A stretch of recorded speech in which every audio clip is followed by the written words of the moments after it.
મારું નામ વિલાસગીરી Goswami, retired teacher, કલ્યાણ high school.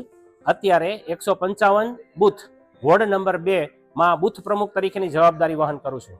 આજે આદરણીય મોદી સાહેબના આહવાનથી 2024 નવેમ્બર મહિનામાં વડીલ વય વંદના, જેમાં 70 વર્ષની ઉપરના તમામ વડીલોને 10 લાખ સુધીનું આરોગ્ય કવચ મળે છે.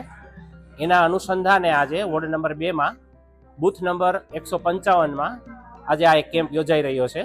અમે આખી સોસાયટીમાં ગીત ગુજરી 155માં ઘરે ઘરે જઈને 85 રજીસ્ટ્રેશન તો કરેલા હતા. એ સિવાય અકીલા, સાંજ સમાચાર, અબ તક બધામાં આપેલું હતું. એના કારણે બીજા 20 થી 25 વડીલો આજે અહીંયા હાજર છે અને આ કેમ્પ સારી રીતે થઈ રહ્યો છે.